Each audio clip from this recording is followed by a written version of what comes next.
Why don't you all introduce yourself, then we'll go around the room? Sure. My name is Shay Kearns. I also go by Shay. I am a theologian. I write at anarchistreverend.com online. I'm a graduate of Union Theological Seminary and will actually be ordained as a deacon in the North American Old Catholic Church tomorrow here at the conference. So, thank you. So if you want to attend, that'll be over lunch at the room right next door. I also am the co-director of Camp Osiris, which is a camp for young adults ages 18 to 25 to talk about the intersections between sexuality and or gender identity and spirituality. And so we're having our second camp this summer. If anyone is interested, I have registration packets in the back. I'm Joy Ladin. I'm a professor at Stern College for Women at Yeshiva University, which is the premier Orthodox Jewish institution of higher learning. I'm their first openly transgender employee. I'm sure they're not looking forward to their second, but they have, given time, they've really adapted amazingly well. So I sort of live at the intersection of Orthodox Jewish culture is really a pre-modern texts and sacred text-centered culture, which doesn't have a language or a place for people like me. And modern culture that has place for people like me, however babbled or tenuous, but not much place for sacred text or culture. So I'm somebody who is a serious practicing Jew, but I'm not Orthodox. And so the stuff that I'm here for is growing out of really you can either see it as a whole bunch of marginalities, or I think it's that I'm at edges of things that intersect. So I'm at a lot of intersecting edges, which is either makes me intensely marginal or very central. I'm really the center of all your lives. You don't realize it. This is amazing. I looked at the program and I thought, okay, 3-4 people. Okay. So I think the fact that there are so many people, and there's like a lot of spiritual religious programming this year, and the fact that there's so many people here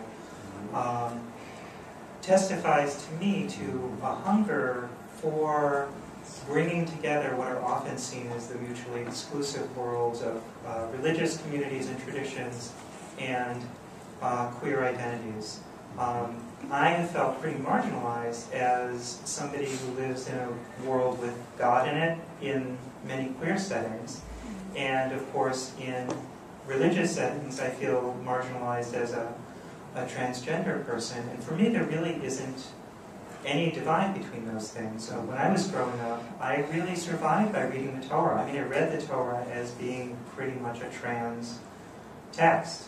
I didn't have anybody in a position of authority. My family wasn't particularly religious. I was the religious one. It was another weird way that I was. And so I just read the Torah and figured out what it was I saw in it. And I'm doing 3 other things, and I don't want to repeat stuff that I'll be doing later, but I was very aware of I was very aware of a few things when I was a kid. One is that I really wanted to love and be loved, and another was that because I didn't feel like I was really there, because I didn't have a body, because I didn't feel that when people looked in my direction, they were actually seeing me. I didn't feel that when they said what they thought was my name, I didn't feel that it was my name. When they referred to me, I didn't feel that they were referring to me.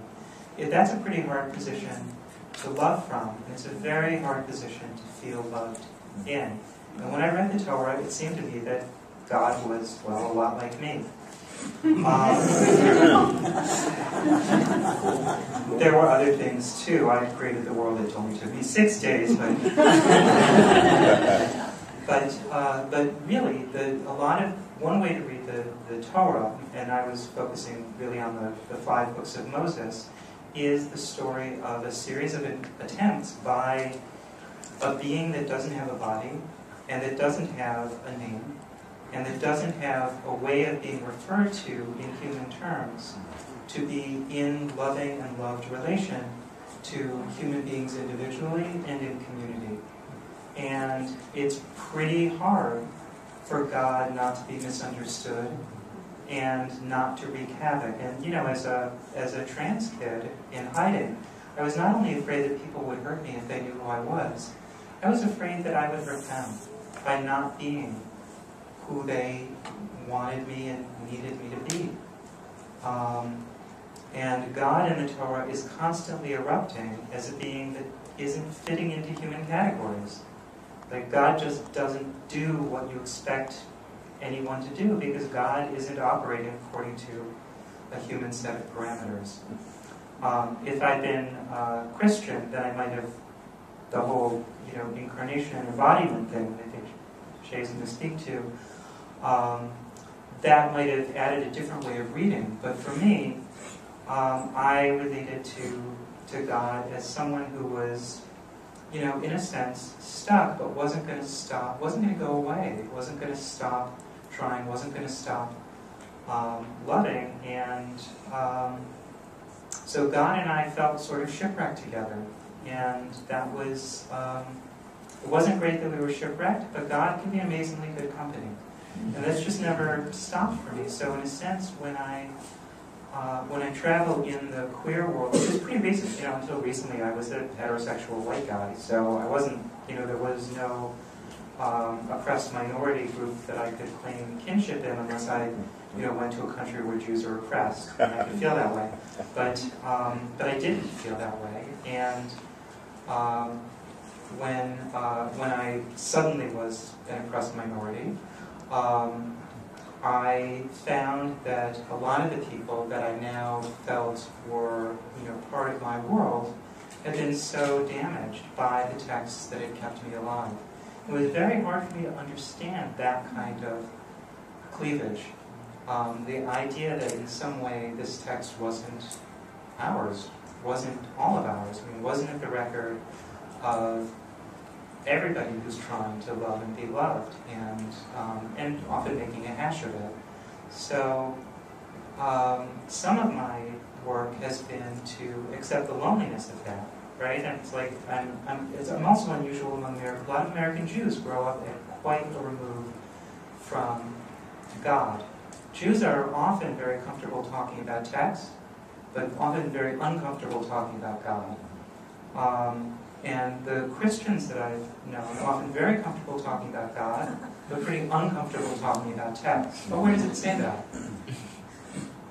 Whereas, so as Jews will talk about Torah until the cows come home, as long as you don't actually have to believe this stuff.